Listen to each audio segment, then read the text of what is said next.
आउज़ुबिल्लाहिमिनश्शैतानिर्रजीम बिस्मिल्लाहिर्रहमानिर्रहीम। मेरा नाम है मोहम्मद अवैस। मेरे चैनल का नाम है स्काई इमिग्रेशन कंसल्टेंट्स। इस वक्त आप मेरी वीडियो देख रहे हैं मेरे YouTube channel Sky immigration consultants और मेरे Facebook page Sky immigration consultants पे। South Korea tourist visa. South Korea के जिस आप लोगों ने हमारी कल पोस्टें देखी होंगी, अल्हम्दुलिल्लाह हमारे वीज़े मज़ीद अप्रूव्ड हुए, लेकिन जो सवाल है वो ये है क्या ये वीज़े विदाउट इन्विटेशन थे या विद इन्विटेशन थे जो अप्रूव्ड हुए। ठीक है, एक चीज़ तो ये क्लियर होगी। दूसरी बात ये करते हैं कि 2023 की जो वीज़ा रेशो है वो कैसी जा रही है। लोग कह रहे हैं जी कि वीज़े नहीं मिलेंगे, ऐसा हो जाएगा क्योंकि जापान ने वो कर दिया ऐसा। तो हम उसके बाद थोड़ी मैं डिटेल में बात करूँगा आपसे। जो कुछ है आपके सामने है।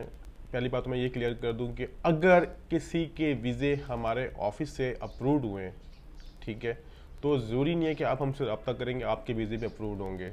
उसकी वजह यह है कि वीज़ा हमेशा वीज़ा ऑफिसर एम्बेसी देती है। वो ये नहीं होगा कि अगर आप स्काई इमिग्रेशन कंसल्टेंट्स के पास आके आपने फाइल बना ली तो आपका वीज़ा अप्रूव्ड हो जाएगा। ऐसा कुछ नहीं है।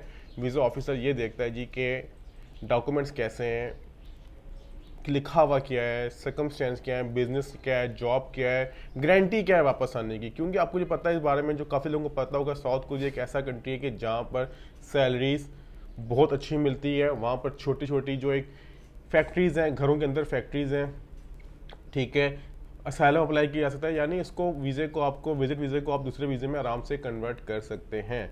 लेकिन अब ज़रूरी बात ये आती है कि वीज़ा मिलेगा तो जाएंगे, लेकिन वीज़ा हासिल करने के लिए ज़रूरी है कि आपके पास स्ट्रॉन्ग से डॉक्यूमेंट्स हो। स्ट्रॉन्ग डॉक्यूमेंट्स में जस्ट आपकी बैंक स्टेटमेंट नहीं होती जी मेरे पास 50 लाख की बैंक स्टेटमेंट तो मुझे वीज़ा मिल जाएगा, ऐसा नहीं होता। आपने वहाँ पर ये प्रूव करना है पैसे आ रहे कहाँ से हैं, आपके मतलब बिजनेस क्या है, जॉब क्या है, आपकी सेविंग कितनी पड़ी। अक्सर लोग कहते हैं जी उनके पास बिजनेस अकाउंट में 50 लाख पड़े, हमारा वीज़ा अप्लाई करके हमारा वीज़ा हो जाएगा। ऐसा नहीं है। वीज़ा ऑफिसर हमेशा हमेशा ये बात सोचता है, चाहे जिस मर्जी कंट्री का वीज़ा हो जी, जो आपके 50 लाख पड़े हैं बिजनेस के पड़े हुए हैं, आपकी अपनी सेविंग नहीं है। सेविंग क्या होती है, जो आपकी सेविंग अकाउंट में पड़े हुए हैं, जो आपके सेविंग है पड़े हुए हैं जी। आप ये शो करें जी कि मेरी सैलरी 1 लाख रुपए है तो मैं उसमें से 50-60 रुपये सेविंग में चले जाते हैं मेरे, यानी हर महीने सैलरी आती है, तो वो आपकी सेविंग होती है। यानी ये बैंक स्टेटमेंट की पहले वीडियो, उसकी प्रॉपर वीडियो किसी और वक्त बनाएंगे। अभी मैं बात करूँ साउथ कोरिया की, हमारे 2 कल वीज़े अप्रूव्ड हुए अल्हम्दुलिल्लाह, विदाउट इन्विटेशन हुए। किसी का इन्विटेशन नहीं था, सबकी होटल बुकिंग्स थी, ठीक है, दोनों की होटल बुकिंग्स थी। बाकी हमारे भी जमा हुए, उनकी रिप्लाई भी नहीं आए, लेकिन हम लोग एक्सपेक्ट ये भी करें उनके जवाब भी जल्दी है। लेकिन बात वही है कि वीज़ा देना और ना देना वीज़ा ऑफिसर का काम है। वीज़ा रेशो की बात की जाए तो वीज़ा रेशो इसका मिक्स जा रही है, ना ही तो अच्छी जा रही है ना ही तो बुरी जा रही है। क्योंकि ये कहना कि वीज़ा नहीं दे रहा, वीज़ा दे भी रहा है, नहीं भी दे रहा, बात वही आती है कि आपने जब भी अपना केस तैयार करवाए तो कोशिश करें कि उस पर जो आपकी डिटेल है, visa request letter, visa covering letter, travel plan, वो स्ट्रॉन्ग हो। वो जितना स्ट्रॉन्ग होगा वीज़ा के उतने चांसेस होते हैं, ठीक है। उस पर अपनी आप चीज़ें डिटेल बताएं कि आप क्यों जाना चाह रहे हैं, वापस क्यों आएंगे, कहाँ रहेंगे, सारा कुछ XYZ जो जो आप उसमें मेंशन करवाना चाह रहे हैं अपने कंसल्टेंट को बताएं, वो मेंशन करें, ताकि वीज़ा ऑफिसर जब आपकी वो दरख्वास्त पढ़े तो समझ जाए सारा कुछ कि आप कौन हैं और क्यों जाना चाह रहे हैं, आपकी वापसी की क्या गारंटी है, ठीक है।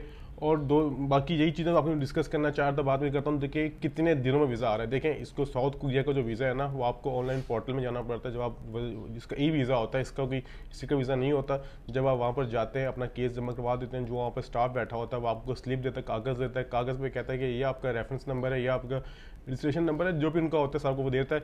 आप उसको आके ऑनलाइन साउथ कोरिया की एम्बेसी की वेबसाइट पर जाके वहाँ से ऑनलाइन चेक कर सकते हैं। वहाँ पर लिखा हुआ आता है एक्सेप्टेड, यानी आप वीज़ा आपका अप्रूव्ड हो गया, डाउनलोड कर लें। डिसअलाउंस यानी वो रिफ्यूज़ड है, तो ये बात क्लियर है कि वहाँ से फिर आपको फिर वेरी 2 से 3 दिन बाद आप जाकर अपना पासपोर्ट कलेक्ट कर लेते हैं। लेकिन अगर आपका वीज़ा ग्रांट हुआ भी हो तो उस पर स्टिकर नहीं लगा होता, आपने जस्ट वहाँ से ई वीज़ा होता है, वहाँ से आपने डाउनलोड करना होता है और आप डाउनलोड करके उसके बिहाफ पे ट्रैवल कर सकते हैं। तो ये थी इन्फॉर्मेशन साउथ कोरिया से रेलिवेंट मैं डिस्कस करना चाहता, आपसे बताना चाहता कि अगर आप साउथ कोरिया का वीज़ा अप्लाई करना चाह रहे हैं तो आप हमसे हमारी सर्विसेज भी ले सकते हैं। लेकिन हम लोग कोई डन बेस पे या कोई गारंटेड काम नहीं करते। हमारी कंसिस्टेंसी फीस है 20,000 20,000 पे, और जो साउथ कोरिया की एम्बेसी फीस है वो तकरीबन 10,000 बनती है, जो आपने जाके एम्बेसी में ही पे करनी पड़ती है। इसका जवाब देखा जाए तो अगर आपको रिफ्यूज़ करना या एक्सेप्ट करना तो आपको 15 से 20 में आपको जवाब वो दे देते हैं कि बता दें वो क्या स्टेटस है, क्या होगा क्या नहीं होगा। बाकी वीज़ा देना या ना देना वीज़ा ऑफिसर का काम। एक बार मैं फिर क्लियर कर दूं कि हम लोग कोई डन बेस पे काम नहीं करते। अगर आपको हमारी तरफ कोई रिकमेंड करता है तो उनका बहुत शुक्रिया। अगर उनका काम हमारे ऑफिस से हुआ है तो ये उनकी लक है, हम लोग कोशिश करते हैं, लेकिन हम लोग ज़रूरी गारंटी नहीं कहते। अगर आप किसी के रेफरेंस से अगर उनका काम हुआ है तो आपका भी काम हमारे ऑफिस में हो जाएगा। तो ये थी आज की इन्फॉर्मेशन में डिस्कस करना चाहता है साउथ कोरिया से रेलिवेंट। उम्मीद करता हूँ सारी इन्फॉर्मेशन क्लियर हुई होगी, समझ आई होगी। मज़ीद इन्फॉर्मेशन के लिए हमारे ऑफिस विजिट कर सकते हैं, लेकिन हमारे नंबर्स हैं वो जस्ट और जस्ट सर्विसेज के लिए हैं। बाकी आपसे मुलाकात होगी। बहुत शुक्रिया। खुदा हाफिज़।